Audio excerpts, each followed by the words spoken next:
Welcome to Secure the Bag Africa's African Thought Leadership webinar series, where we bring together industry leaders, speakers, entrepreneurs, thought leaders, coaches, and consultants to contribute to the African body of knowledge. Kiliki Hamutumwa is a global trade program advisor at the British High Commission in Namibia. She advises governments and the private sector on necessary reforms to increase trading opportunities for businesses through the UK Trade Forward Southern Africa for SACU and Mozambique countries. Dr. Susan Isiko Struba is currently a senior research and policy advisor at the International Lawyers and Economists for Development. She combines teaching and research with providing policy and legislative advice and technical training to governments, intergovernmental organizations, and civil society. She focuses mainly on human rights, intellectual property, gender, technology, the African Continental Free Trade Area, trade and development. Dr. Isiko Struba is the author of International Copyright Law and Access to Education in Developing Countries, Exploring Multilateral Legal and Quasi-Legal Solutions, a leading guide to the functioning of international copyright law for the public interest in developing countries. Susan is based in Geneva, Switzerland, and Kiliki is in Windhoek, Namibia. Welcome, ladies. Thanks so much for joining us. I'm going to ask you, before we get started on our discussion, to please tell us more about yourselves, your areas of expertise, and what you are passionate about. Susan, would you please start? The host has introduced, I'm Susan Isiko Struba. I'm Isiko because I'm from Uganda, East Africa. And I'm Struba because I'm married to a Slovak in Europe. I live in Switzerland, in Geneva, so I am a global citizen, but passionate about Africa, because once African, you're always African. So I come here in my capacity as a senior researcher and policy advisor for the International Lawyers and Economists for Development. I love anything that is to do with development. And that's why I speak about Africa. I work on Africa and I research on Africa. And specifically, what do I do? In the research, I research on trade and development, and that includes access to health, access to medicine, education, food security, and information, trade, education and information. Now I'm working on technology, I'm working on electronic commerce. So anything that I think is important for moving us forward. And I try to exploit my position and my situation where I am. So I have exposure to information and I get to know how things are moving. And I always keep asking myself, where are we as Africa? Where is Uganda going when we catch up?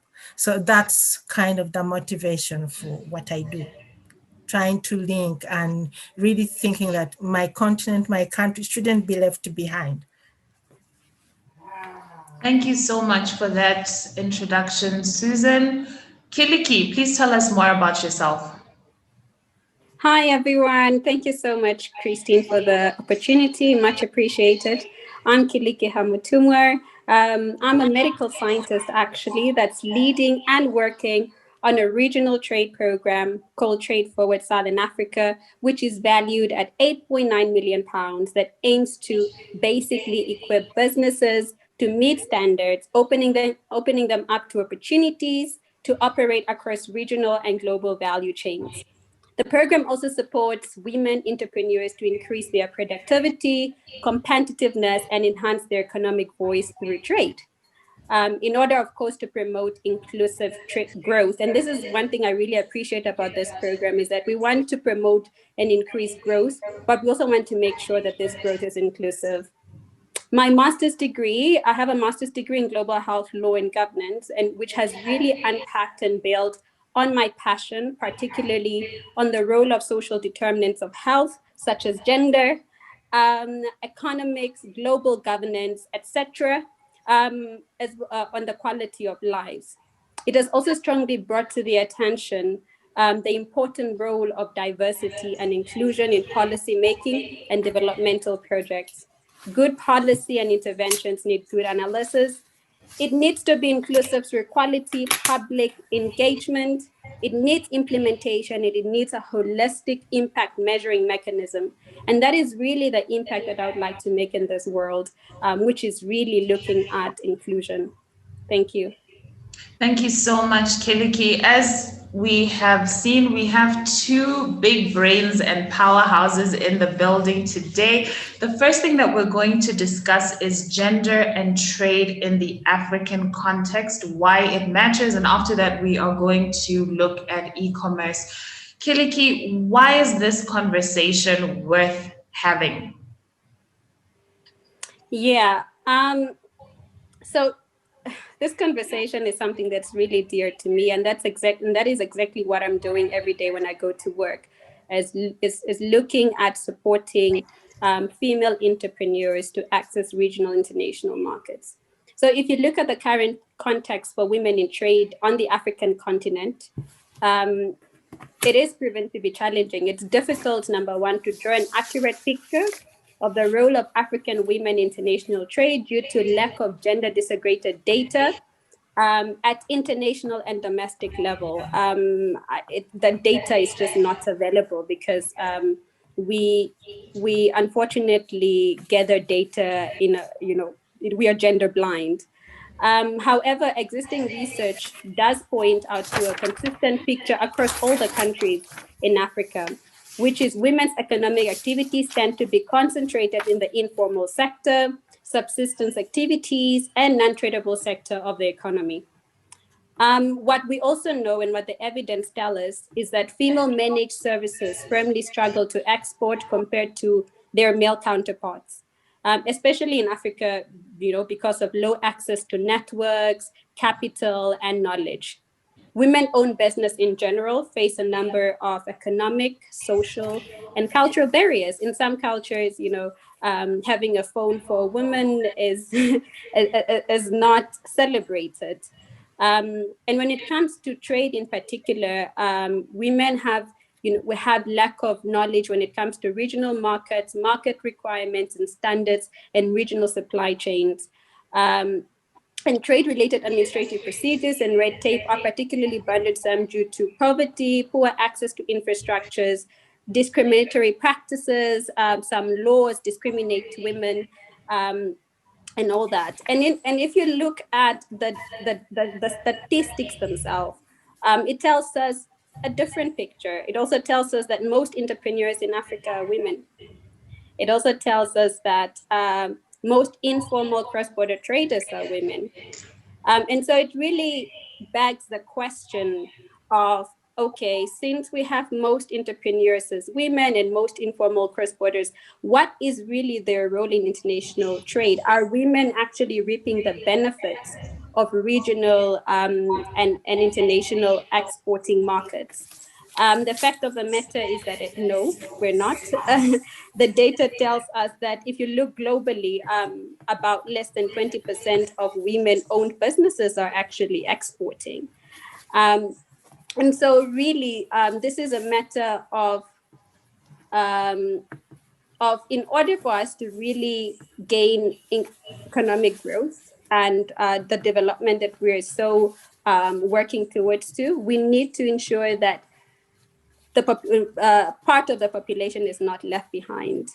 And the way forward is really looking at that, the potential where women already have the entrepreneurial skills, we already have what it takes.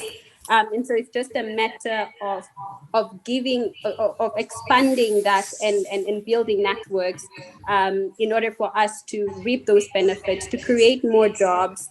And as they say when you empower a woman, you empower a community, you empower a nation. And so supporting women in trade trickles down to the entire population. And therefore, this should be an important conversation, not only for the women, but for the men as well, because it benefits them to include more women in these spaces, which will increase competitiveness, it will lower cost of products, etc., etc. So there's so many benefits when there's inclusion in trade. Thank you so much for that, Kiliki. One of the things that stood out rather is the research gaps and the poor quality of data. And I'd actually like to ask Susan to comment on that as a researcher as well. You know, what are the consequences of having such poor data available? And, you know, what role does research play, especially when it comes to inclusivity for women entrepreneurs? Thank you, first of all, Kylie, for that expansive exposition. I use the research terminology since I've been asked by Christine to think of research implications. Yeah, I'm so happy that you raised this question in this forum. Recently, I was looking at the data from the World University Africa Forum or section, and actually this came up as an issue. African women or even Africans in research and how they show up, how we show up at the world market, how data is aggregated, but also how valued our output is. But it becomes even worse when it concerns women. They are hardly visible. You see, really, you can count them. Africans based in Africa, African women based in Africa, there are very few. There could be African women, but if you research properly, you realize that they are not based in Africa. They are based on Western universities. So what is the implications for that? And especially when it comes to trade, that the data is not available or the data is not correct. We have a lot of data in the research in what look like neat reports, which are quoted everywhere, which is not true about Africa, which is not true about the sector. And I would speak with all due respect, you find this data, maybe it's in documents of like World Bank, but it's not a problem of the World Bank, it's the researchers, because they sit somewhere and they do stuff on the internet. And whatever they find on the internet, they try to tweak it and say generalize, but there is no, and that's where Kylie's point comes in, aggregation of the data. It doesn't exist. So this affects, in the end, the policies, because it's based on, okay, a World Bank report, a UNDP report, an UNCTAD report, but then the data does not include the women. But then the policies are meant to include or to affect the country. But those who are affected were not included in the research in the first place. So that's how, yeah, it's like a ripple effect, you see. Now, Susan, tell me, if the data are not correct or not realistically reflecting the issues on the ground, what informs some of the policies that are implemented in Africa, especially where women are concerned? Where is this information coming from? How realistic is it? Are we applying Western research to solve African problems, or are we using the wrong data to try and solve African problems? It's all that you've said. We are using Western solutions to Western problems to try and fix African problems. So it's like there's a kind of a one size fits all. And the women in Africa, they won't fit in the shoes of women in the West, for example. Let's give an example. We've just seen an example here of internet connectivity. Just a few weeks ago, I was reacting to a STEM report of one organization here that actually reports on Africa. And they were saying that we can have policies actually, they were precisely talking about women, interesting in that forum. And one of the things they were saying that there is a lot of access to internet because everybody has a mobile phone. And women can, from their homes, do their business on their mobile phone. And my reaction was, I'm sorry, but I think this data is upside down. Not all of them have mobile phone. Two, we have a situation live here. If one is working on data, not Wi-Fi, the costs are way high. You can't do much business on that. You can call a border person, those for our listeners, they could be motorcycles, but they are not really cars, but they are carrying people from point to point. You can call them to say, come and pick me. But you can't do much business or the certain business on the mobile. But this was being discussed in an international forum, in a World Trade Organization Trade Week is what they called it. They called it Geneva Trade Week. And the whole world was saying, so there will be a picking of this kind of data, this kind of information. Oh yes, I had it. After all, it was in a very big conference, but it is wrong. And luckily on that platform, that same platform, there was someone from my country, Uganda, who said, what you're saying is true. In our place, the data is even taxed. Connectivity, first we have a problem of connectivity, then you pay for that data and you're taxed for connecting. So the data is not correct. There's a risk, a very big risk. That's why we need to do research on the continent as well. I know it's costly, it's tough, it's challenging, but that's the only way we can have research-based policies that are based on information that can work. Otherwise, we'll have so many documents, so many policies, which we are not able to implement. Thank you so much for that, Susan. And you're actually bringing to mind an experience that I had a while ago with a committee that was organizing something in fintech.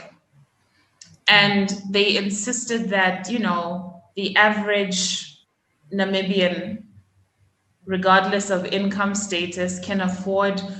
There's something called super aware here. And at that time, the amount was about $50, 50 Rand every week, right? Which for somebody who's maybe middle income and up is okay. But they insisted that no, even the taxi drivers and the domestic workers can afford this package every single week. And I said, that is not true. You haven't been to the locations. You don't know what $50 means to somebody. Even for somebody in trade, you don't know what 200 Namibian dollars means to them every week, that they would rather spend it on data. And when you look at the data costs, I mean, you look at how much we spend on Zoom and the like, that is not even enough money. I think they give you about 3 gig. What is that? So I appreciate these points that you've mentioned. Maybe if I may just touch a little bit on the data point, because I think it's so important. It's the statement that sometimes people think women are a homogeneous group. And even within the African context, people sometimes fail to acknowledge that some women are more privileged than others. And so sometimes as we make this big claims about, that there are opportunities for women in trade, for example, we need to be cognizant that actually some women may not see those opportunities and may not have access to those opportunities due to structural barriers, due to their educational background, due to their location within the country, and all these other barriers that might limit some women more than others. And so I think as we also aggregate data, I think it's important to also further disaggregate data based on all these other status, economic, educational and stuff, because they will have different challenges and different approaches are needed to meet their different needs. Thank you so much for that, Kiliki. Let's continue with the opportunities for African women. Fab. I think generally there are a lot of opportunities in trade. Of course, as I've mentioned earlier, female-owned businesses experience more challenges and more barriers compared to male-owned businesses. And that is from a mere fact that gender inequality is a fact everywhere in the world, some more than others. But it is a fact. And so some of those barriers really are systematic, they are structural, and they will need structural reform to make sure that they do not continue to act as barriers for women to access some of these opportunities in trade. And so there are opportunities such as the African Continental Free Trade Area, for example, has a strong focus as well on gender. And it really aims as well to ensure that cross-border informal traders such as women are included, and they're not excluded, in fact, from the African Continental Free Trade Area. And there's also a broader focus on inclusion, actually. And I think I should applaud everybody else for bringing this to the global agenda. And so a lot of projects, a lot of support, even the program that I'm leading here at the British High Commission, which is actually a regional program. It's a SACU Plus Mozambique Trade Capacity Building Program.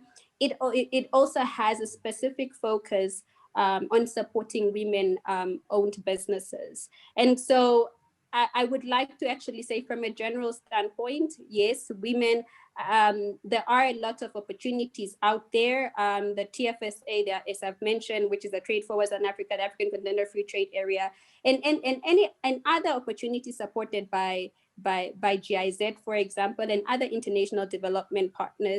Saying that, though, access to information is one of the barriers that women face, non-tariff barriers that women face as well. So it's quite a challenge. It is quite a challenge that even within the program that I'm leading, I'm looking at actually how do we support access to information for women, access to networks, access to all that. But what I'm saying is that try and speak to other women in these spaces, try to speak to men in these spaces. There will always be people that are open to speak. And approach as well your trade ministries and all these other organizations in terms of what are the opportunities that development partners are having, where can I plug in, where can I plug in to access some of these opportunities and some of this information. What is the experience of the average African woman entrepreneur on the ground? Mm-hmm. Versus what is thought of her at policy level? Because a lot of times when we speak from policy level, we don't take into account some of the things on the ground. Do you feel that there are any gaps that exist between my experience on the ground as an African woman? I've managed to save this amount of money, I want to get into trade, and then what is being discussed about me at policy level?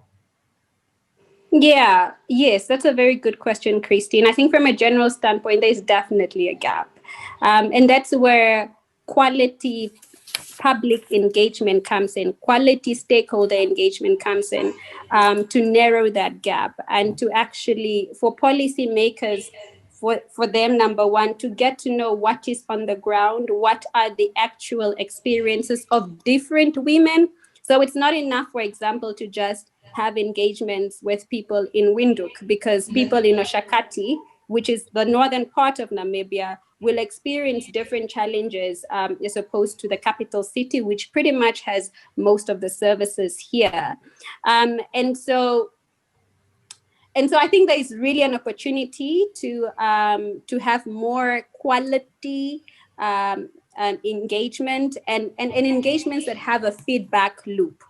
where it's not just engagement and then like see you next year, but it's engagement where people have discussions. And from the side of the entrepreneurs as well, to understand the position of policymakers, because it's supposed to be a relationship. It's supposed to be, and a relationship has it's two-way. So it's understanding, okay, what is a strategic position from your side as policymakers? Okay.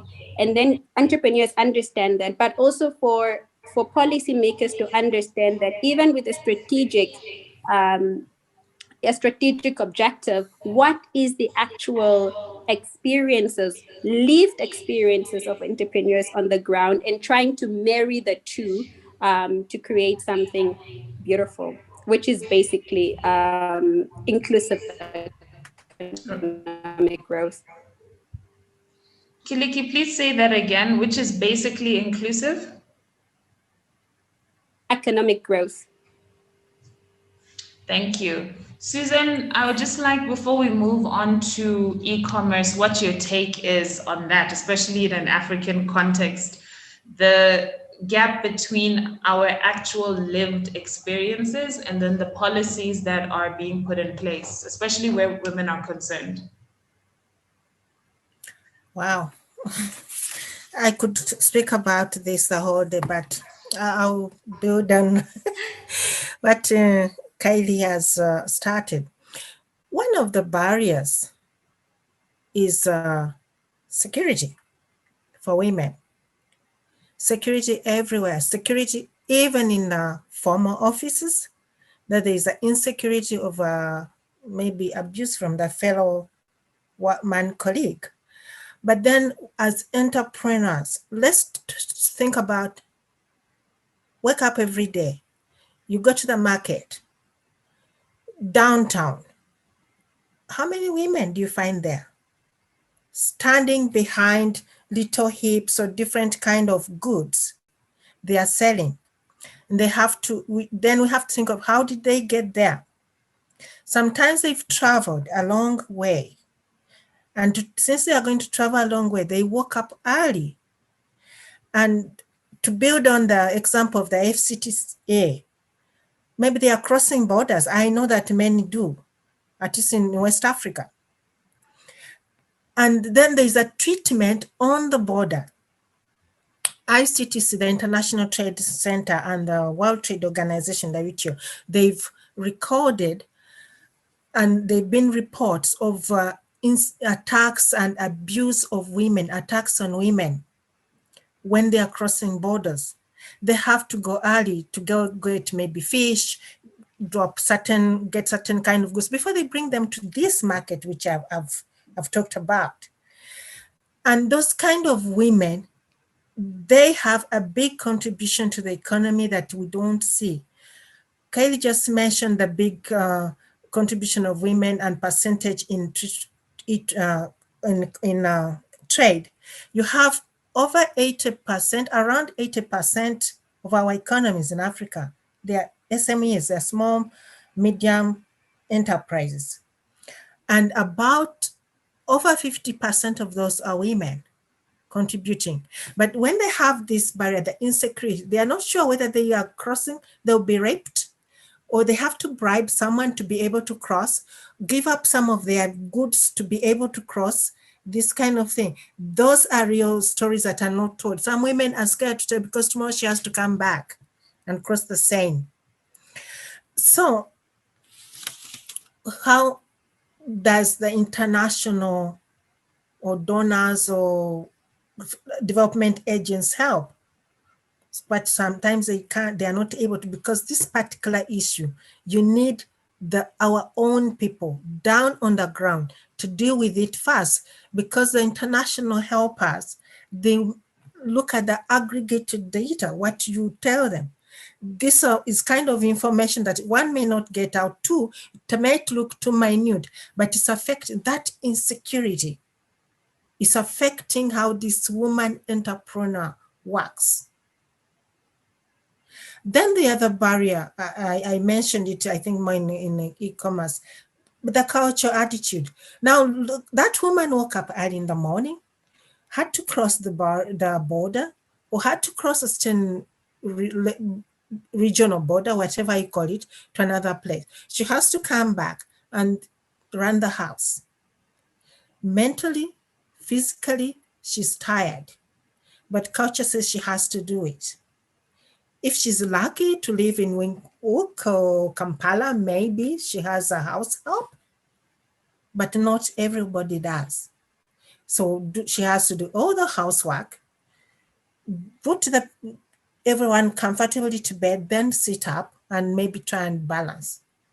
That's without talking about the other barrier, the ignorance, the limited knowledge about balancing their books and ledgers. These are just examples I'm giving. And these are things that, yes, Chrissy might have a point, policymakers may not really engage with if they are looking more at what happened in country A, what happened in Europe, what happened in the USA, what is the international standard.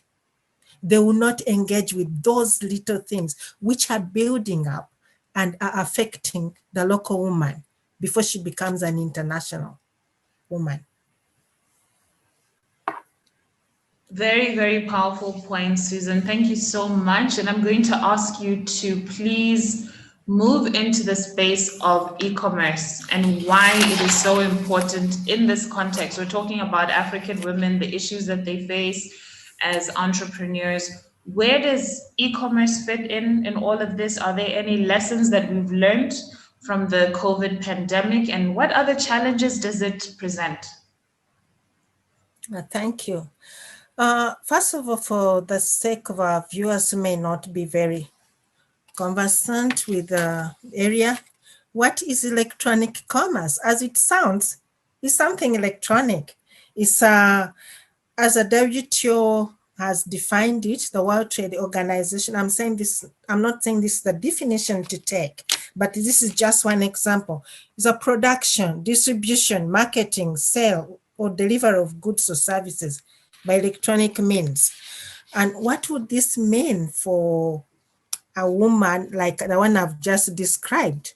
It's like, if it's electronic, you need to first be connected somewhere, some electronic device to be able to communicate. That's just a definition. And why is this conversation worthy having? I have especially in mind the fact that Africa is negotiating, or has actually negotiated, the content of free trade agreement. We are thinking of a single trading environment. So to use the common word, it's an area which we are defining, which is Africa is defining. And in the next phase of negotiation, phase 2, there will be actually electronic commerce. It was supposed to have been in phase 3, but it has been deemed to be so urgent that it will have to be brought forward. So it will be negotiated in phase 2. That's why I think this is important to discuss at this point. We've just been looking at the challenges, barriers to trade for women, and what in generally. So how then in the electronic commerce, on electronic platforms? I think that's one major reason I think we have to start talking about it, because it's going to be negotiated, discussed in the AFCTA.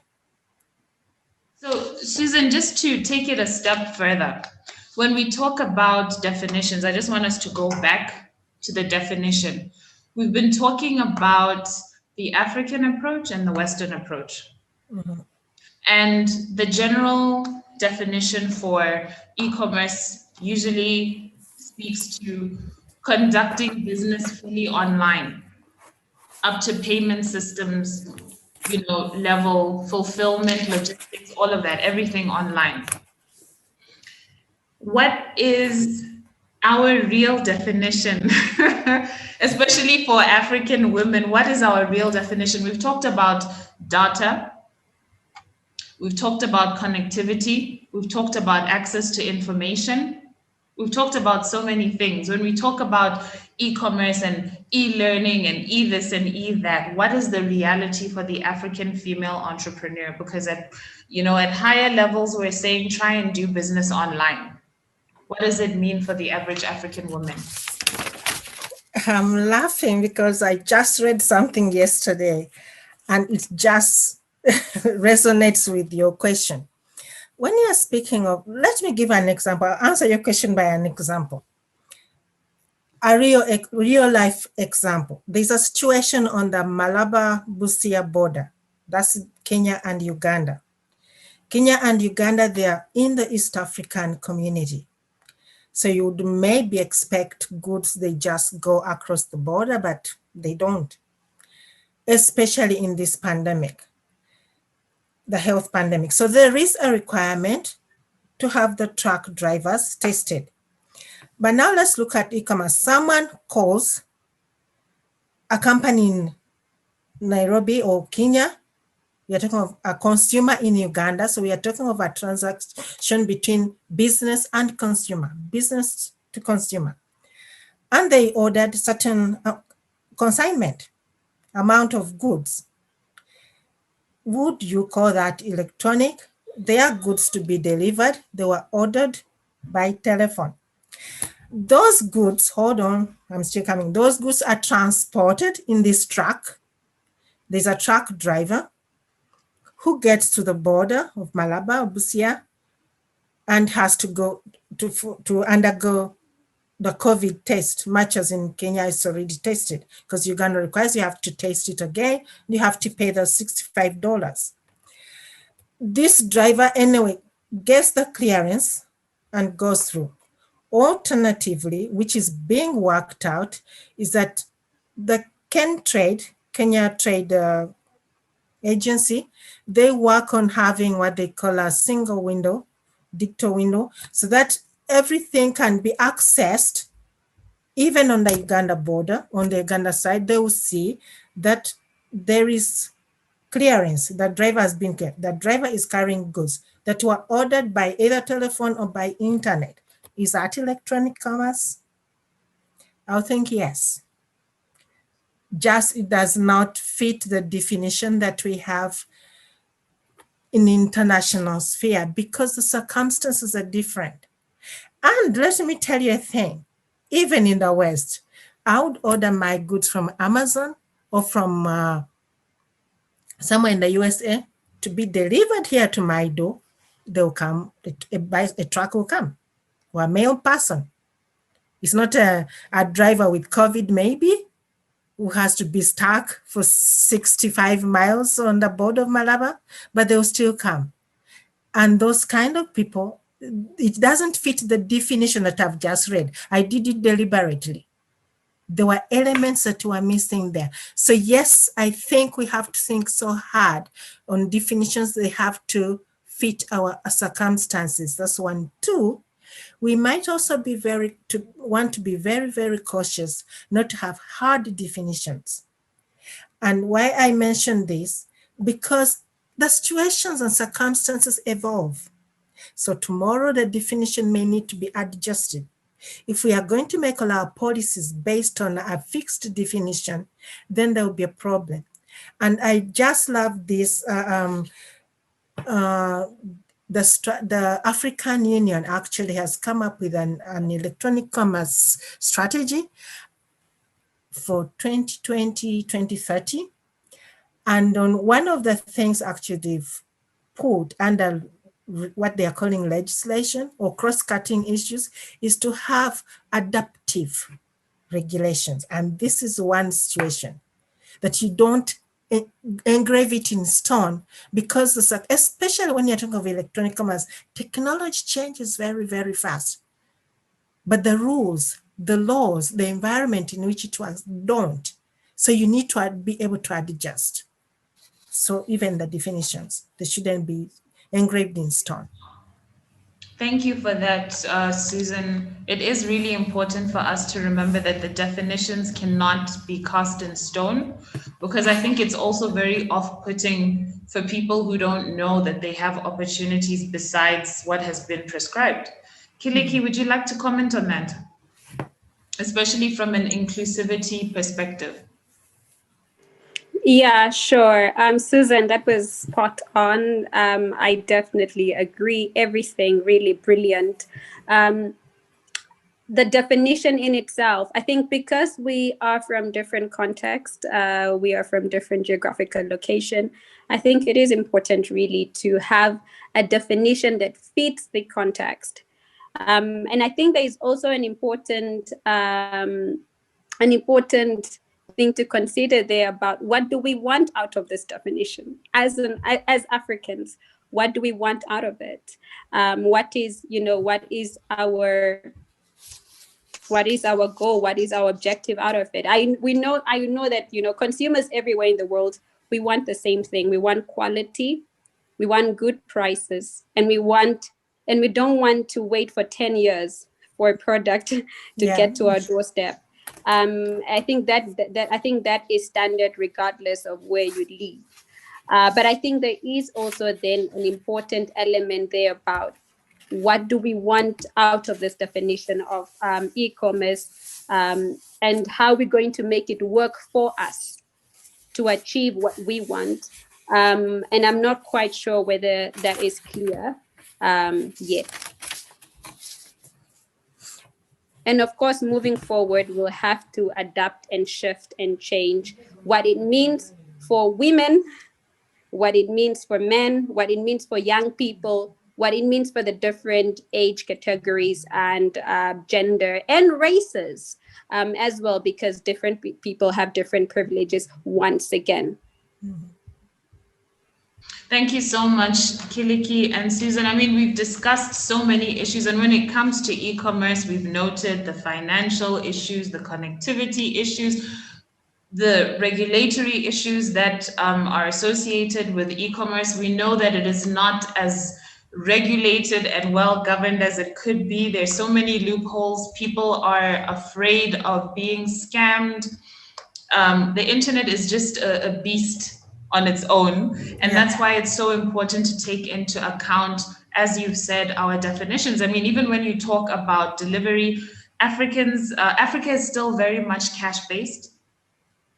We have trust issues. We want to see, we want to touch, we want to know where your shop is. If we don't know where your shop is, we don't believe you. I want to know there's a building, then I can do e-commerce because I know where I can go to get my money, So in summary, I would like us to, did you want to say something, Kiliki? Yes, I want to give a personal experience when you said we have trust issues. And I'm like, it's true, but it might not also be true.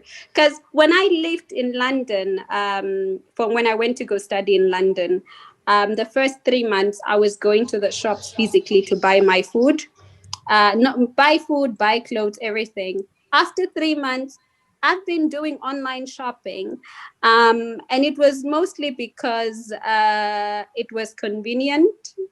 I could get most of my products within a week. Depending on what time you order from Amazon, you can actually also still get it like the next day or like in the evening if you order in the morning. So somebody that came from, an environment where like, I want to touch, I want to feel. And I used to be that person. I want to fit on the jean before I buy it.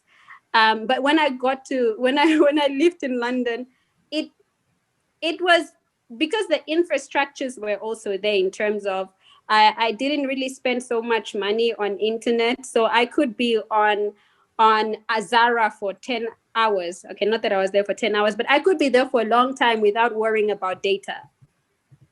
Because Wi-Fi was readily available. And also just like the logistics of it, in a few days, I get my thing. So I think it's not so much, we all want to live an easy life. We all want to live a soft life. And I'm going on soft by the hashtag that's going on right now.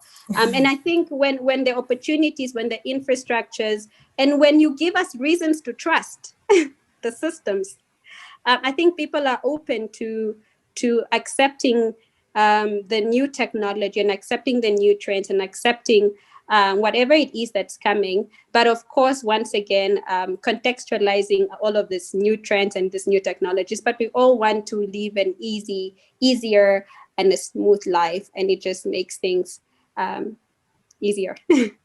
It does. And when you talk about trust issues, we look at the logistics and the infrastructure because Amazon, AliExpress, they have systems in place if you want to return something, if you want a refund. But then you look at the way that we do business here. Once you've bought it, you've bought it. I mean, of course you can go and negotiate, but the whole thing of, you know, getting your money back and getting a refund and this and that, those are things that we need to really look at, you know. Whereas if you're in the market yourself, you can look at something and say, why are you giving me something that's almost rotten?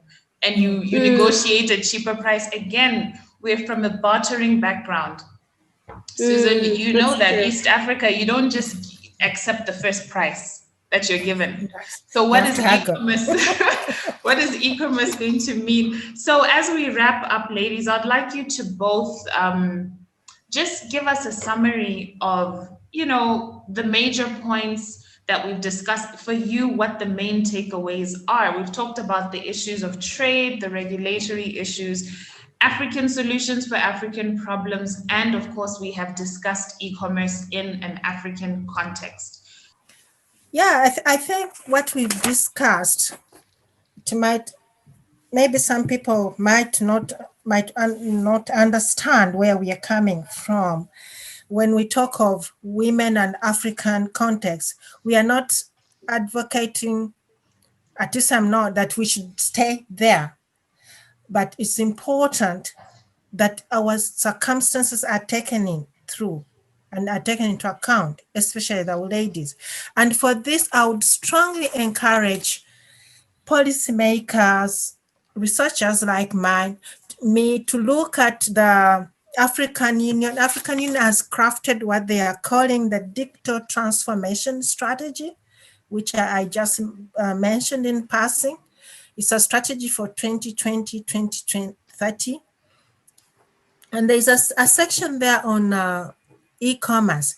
UNECA, the United Nations Economic Commission for Africa, together with the African Union, again, they've also worked out what they think would work for Africa and pointed out what they think is not important or is just not workable for Africa. At the beginning, I mentioned that there are international conversations, and one of them is in the World Trade Organization. And there's been a proposal by the United States of what should go into the documents on e-commerce. But the UNECA, the African Union, they've reacted, pointing out what the implications are. And many of them is to really make Africans like slaves and again go through the same system like trade, like another area where Africa is kind of responding or has to fit in a box that has been defined. So with all that we've said, what are the African contexts? We have to look at that. Appreciate the African women and the context in which they survive. But that doesn't mean we should remain there. And there I come back to what Kyle has mentioned. What COVID has taught us is that there's an evolution that is coming, that is on. We have to be innovative. And right now, when you are confined like I am, and I think many people in the world are, it doesn't mean life has stopped. Traders have to come up with ways to trade. And if you are not moving, then trading on the internet is a solution.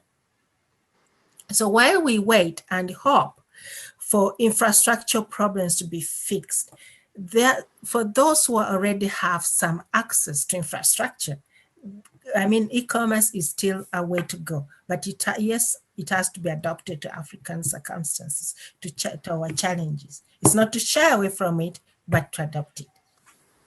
Thank you so much, Susan. Kiliki, would you like to conclude? Yes, thank you. Thank you so much again for this amazing opportunity, very enlightening. And thank you, Susan, for that brilliant conclusion from your side. Really, really insightful. So from my side, really a takeaway is that gender inequality in trade matters. It matters for new and increased jobs. It matters for economic growth. It matters for improving quality of life. It matters for improving health. It matters for improving education. It matters for everyone, because when people are economically empowered, they're more able to spend their resources on education, health, etc. So this should be our inspiration to actually try and bring in and support women-owned businesses. The struggles that women face are real, they're fact, and it's important that everybody gets on board to ensure that we have equality when it comes to firms that participate in international and regional trade. We all know that exporting firms are more competitive, they are more productive, they employ more people. And in fact, it is also another fact that actually women-owned businesses that export actually employ more people than male-owned businesses. That is a fact. And so in order to address some of these pressing challenges, social and economic challenges that we're experiencing, especially from the impact of COVID-19, it is important, it is in everybody's interest to ensure that we support, that we promote women-owned businesses to expand their businesses, to access European markets, Asian markets, American markets, and to make sure that all these non-tariff barriers that keep or that limit women from exporting are addressed from a policy level, from a societal level, from a personal level, because I understand that even us, through the cultures have also kind of framed how we think, how females think about business, and so all these shifts need to change. And so, in my conclusion, I also want to challenge